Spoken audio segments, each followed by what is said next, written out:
This video will be a part 2 to the physical pendulum experiment, EX-5518. In this part, we're going to explore finding the rotational inertia of the regular shaped objects. The irregular shaped object will be its own video here. So to get started,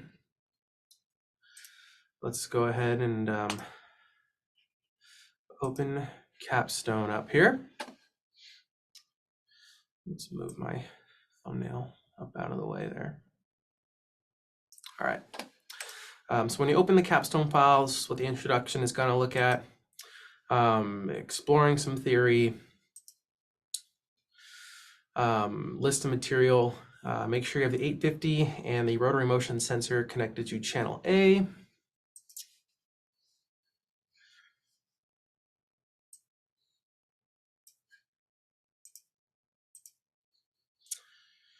There we go. And then go ahead and get started here. So on the rotary motion sensor, I've already attached the regular disc. And what we're going to do in this step is just get an average of what the period of oscillation for this guy is. So pretty simple. We're going to pull the disc back no more than about 20 degrees.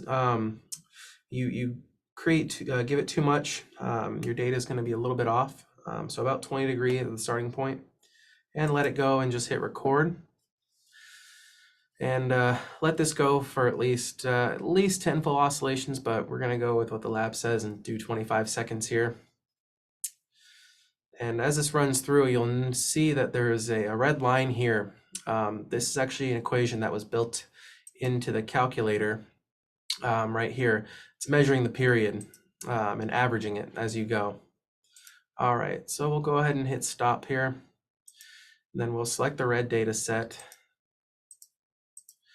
Red, and we will do some math on it, and we'll just get the mean of this line. The average is 0.505 for the period. So we'll do 0.505 for the first run. Whoops, I forgot, let's call that disk.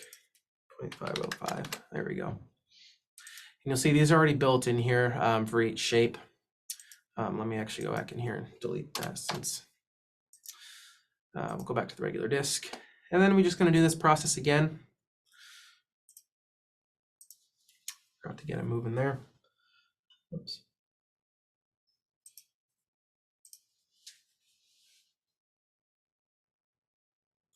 And then continue, let this run for another 25 seconds. I'm going to go ahead and do this just 3 more times to get a decent average. There are a total of 10, but 5 will be sufficient just for the sake of this video.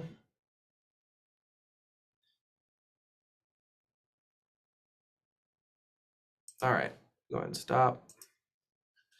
And let's get the mean. 0.498, and we'll record that. Then we will pull the pendulum back again, get it started, and perform the same data collection.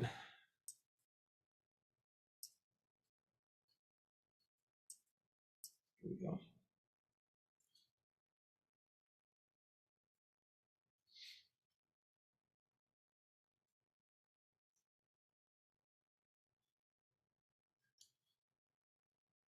All right, 25, go ahead and stop. And same thing, get the mean, there we go, there it is, 0.507.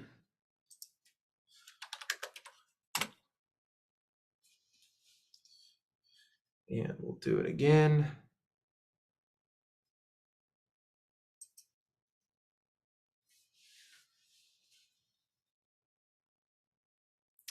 You'll notice the angle it's taking is a little bit different each time. But that's because it's zeroing the sensor when we start the measurement. So the angle readings are going to be different.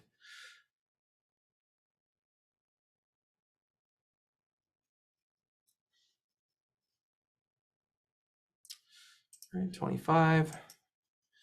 Once again. Oops, what is it? 0.501. And we'll do this one more time just for good measure.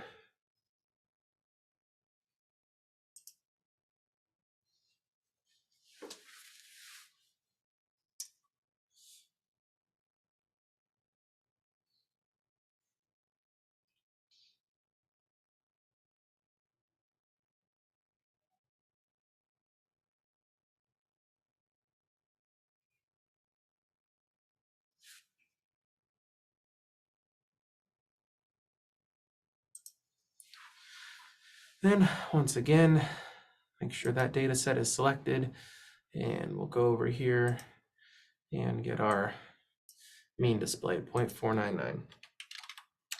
All right, and so what it's done here, this table has given us the average of all the values that we've recorded, and what we'll do is we'll take this value and we'll enter it on the next page for analysis. So right here, we'll have the average period, which was 0.502. Then ahead of time, I already measured the mass of this disk. This is 0.04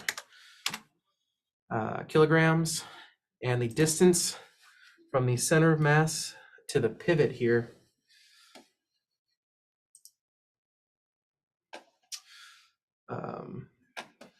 oh, sorry, I mixed them up.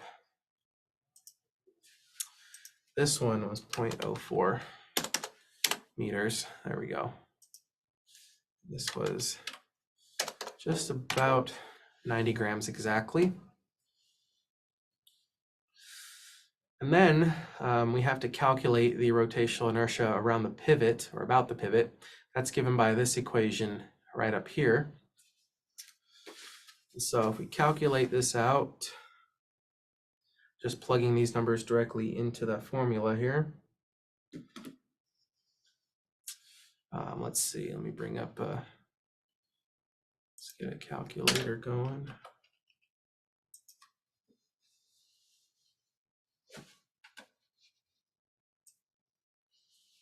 All right. So I pivot here is going to be t squared. So 0.502 squared times m, which is 0.09 times 0.09, and then times g, which will approximate to 9.8. This is the acceleration due to gravity. Then times d, the distance from the center of the pivot, times 0.04, and then divide by 4, and then divide again by pi squared. Let's see here. We'll just approximate it.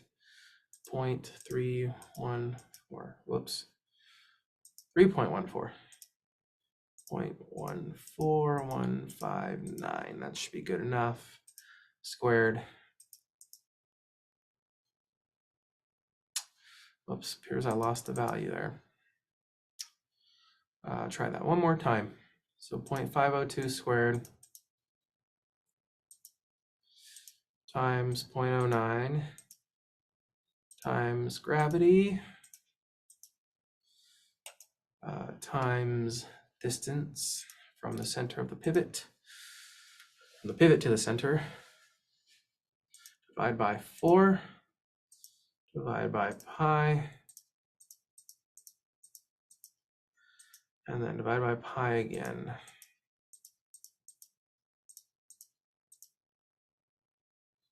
All right, and so that will give us 2.25, or actually 225 kilogram meter squared. Right, 225, 3 zeros. Great. And so that'll then spit out a calculation for the moment of inertia about the center of mass by taking this value and subtracting these two parameters, which were given here and here. And so we have the center of mass inertia, Then we go on to part 2, and then we go ahead and do so very much the same thing, except we're going to use a different equation to compare our answer with. So for this case, once again, we're taking the radius of the circle, or of the disk rather. In this case, it's also 0.04. There's only one radius, and we're going to use this equation. This is the general form for the moment inertia at the center of mass for a disk. And so we're just going to take those values and plug them in again. So we'll say 0.5 times m, 0.09, times r squared, which is 0.04,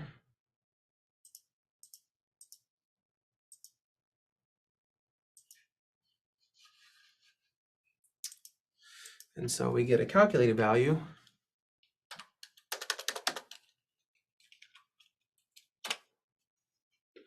And so we do have some significant error here. Like I said, this could be partly due, I was a bit heavy-handed moving the disk here past the 20-degree mark. As you saw, we did get some varying levels of periods in the measurement. It's still within 10%. And then what you'll do is you'll go through and perform these same exact steps for the disk with the hole, the thin ring, and the thick ring. Stay tuned in the next video where I will cover the irregular shape.